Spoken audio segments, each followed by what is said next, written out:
Every year, your church has one or two events that are the biggest of the year. For most, it's Easter and Christmas. But how do you properly promote these landmark events? How do you get people excited? And how do you get them to actually show up? Well, you're in the right place, because in this video, you'll learn the 60-day promotion plan for big church events.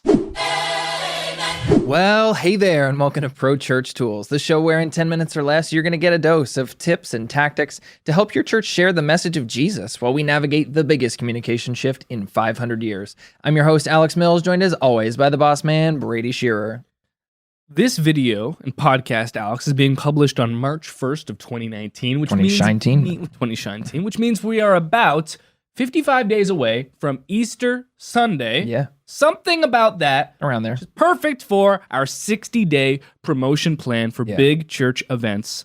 Let's dive right into it. When you're promoting a big event, we like to start about 60 days out. We do this with our launches internally at our company, Pro Church Tools. It's also great for big church events. And the first thing you want to do when you're about 60 days out is create a big content piece with the goal of awareness.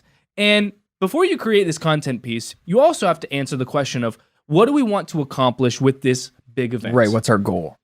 You want to set up that finish line before you start running towards it so that you can run in a straight and narrow path. So you know where because you're what happens a lot of the time with these big church events is we do them because they're on the calendar. Right.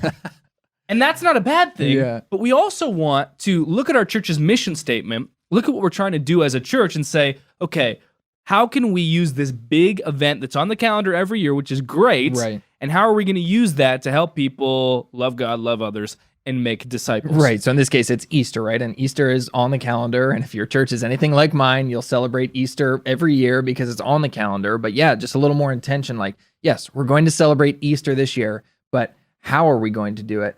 Why are we going to do it? And what do we want to accomplish this year on Easter Sunday? And it's okay for a big event like this for the goal to be attendance. Yeah.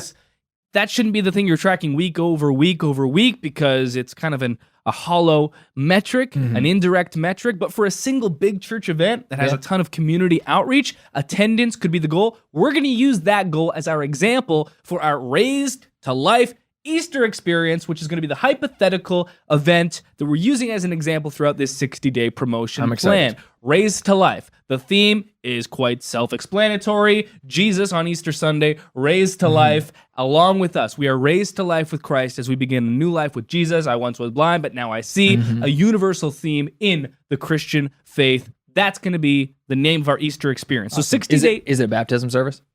Why not? It's a baptism service. But we didn't put that as the goal. Right. So you could do that. Maybe attendance isn't the goal because community outreach maybe isn't as big of a highlight for you and your church during an Easter or Christmas event. That would be a perfect goal, and that would change how you do this plan. Exactly. But the timeline wouldn't change. Okay. So 60 days out, we're doing an awareness content piece. So what I would do, I would create a 3 to 7 minute testimony video where we do a testimony video of someone in our church and they're sharing their Raised to Life experience. And you're not going to mention your service in this content awareness piece at all, right? It's just going to be a piece about a testimony about being raised to life, maybe a baptism story, but it's not a promotional piece for that specific service. Absolutely. The point of this content piece is to create awareness. Not awareness about the event, awareness about the theme and the topic. It's like a bug in event. It's like a bug in your ear, right? Just like dropping a little breadcrumb. Like, this is where we're going. And so when you get there, it's like, oh yeah, we were talking about that a couple months ago. Thematic awareness. People don't need to know Easter's coming up. Right.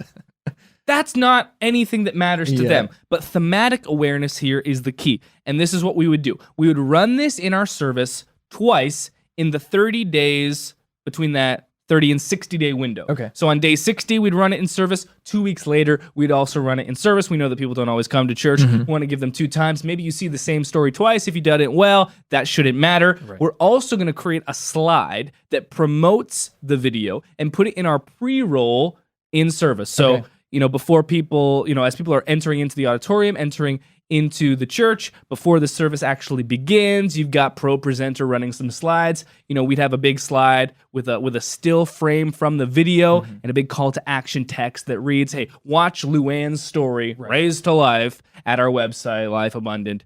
info. And then we'd also, and this is key, have a Facebook ad running of this video on autoplay with captions so that people can read the words that are said, even without the audio turned on, throughout those entire day 30 to day 60, so that if you don't see it in service, and you get 2 chances, and you don't go yourself to the website through that pre-roll, you're seeing it on Facebook through the ad. We want every single person to see this content awareness piece.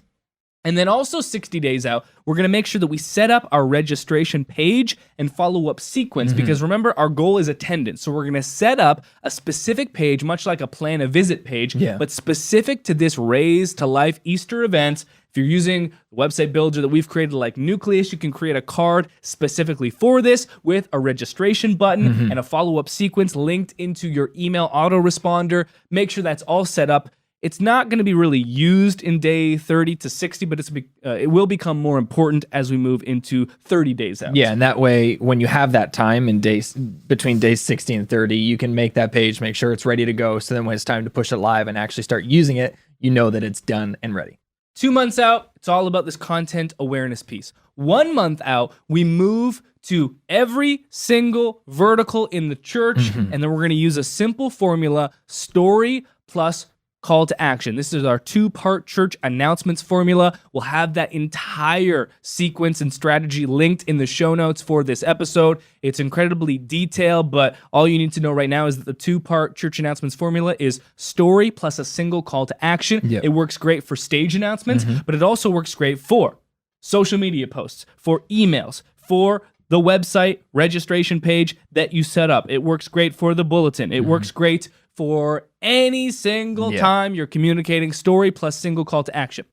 The single call to action is the registration page that you've already created. Okay. The story, remembering our theme, Raised to Life, can be any Raised to Life story that you want. So for Alex's church, Pastor Rick, Alex's dad, the lead pastor, he could tell his Raised to Life story as a stage announcement with a single call to action. And then Alex could write the weekly email newsletter. He tells his Raised to Life story and makes the single call to action with a link in that email. So different story, different channel, same theme, same call to action. And we want to hit every single vertical, because much like we wanted every single person to see the video that we made, we want every single person to hear these announcements and hear these promotions. But they're not really promotions because they're story, and that's all part of the 2-part church announcements formula, which we don't have time to get into now, but we're linking to that. It's very critical and very crucial part of this overall 60-day promotions plan. Also want to mention, we're only doing this for these 2 big events per year. Right. You don't want for an everyday you're men's not doing this for breakfast men's breakfast. to hit every single channel, because you'll overdo it. You don't need to tell a story about your men's breakfast. Like once or twice a year. The men are going to come for the bacon, but you save these for your cornerstone events. Once we get 7 days out, here's where we're going to really ramp up the Facebook ads with a direct call to action to register. So at this point, because you've been giving these stories and single calls to action across all of the different platforms, you've had a number of different registrations from the people that are, a big core part of the church. But a lot of people have been like, we don't need to dive into this right now. So with 1 week out, because now that it's 1 week out, more people are likely to take a step. You need to do a big push with that single call to action, that registration page that you set up with the follow-up sequence that's already been made. And to get people to really do something, inject a little bit of scarcity here. Yeah, go ahead. So you could do something like, hey, for the first 100 people that register on the day, because they can only get it if they actually attend, not just register, on the day, you'll get an Easter candy bag. Psych, everyone gets one. But, because I don't know how you could identify. I guess you could set up a table and say, like, if you pre-registered. Actually, you could totally do that. Maybe don't get everyone a candy. Seem disingenuous. Find some way to inject some sort of scarcity into the registration process to encourage people to register. Absolutely. And then the day of the event, you've been doing this 60-day promotion plan. You've built so much hype and excitement. And on the day of, hopefully you have a great event, huge attendance, because that was the goal, which can lead to more next steps down the road. Don't overlook the part that there will be people that don't attend, that have been this whole time lurking in the background. On the day of, you still want to use all of your social channels, all of your digital platforms for those that aren't there in person to show what's happening. You've been promoting this event for 60 days. People have heard so much about it. when it actually happens, you need to show all of this culminated into something big, something extraordinary, something worthwhile for attending. There will be people that are lurking and will be looking to see how it didn't all pan out and that it was all just hype. Right. You need to capitalize and show that it actually happened and it was actually great, so that those lurkers next time are that much more likely to convert to people that are not just lurking. Yeah, and you're not trying to make those people feel regret that they missed out. You're Not just at trying all. to inspire them. Almost, it's a little bit of social proof, right? Just to inspire them, like, yeah, this thing we were talking about, it was great. And the next time we talk about something like this, it's going to be great. So whether those people who are lurking, who didn't come, are a part of your church, or because you've been running Facebook ads, and you've had your presence on Facebook and Instagram, maybe it's somebody who hasn't been to church in a while and couldn't quite muster up the courage to come on Easter, but when they see you ramping up for your Christmas service, they saw, man, that Easter service I chose not to go to, it looked really great. I think I'm going to give this Christmas service a shot. And so people who don't even come to your church may, get off the bench and come and visit your next service because you chose to document on the day of. In marketing, we call that the rule of 7.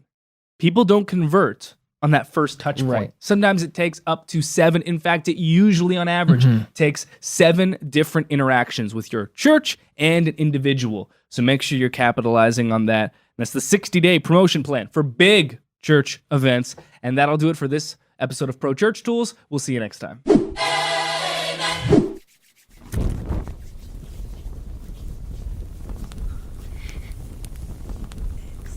Ready whenever you are.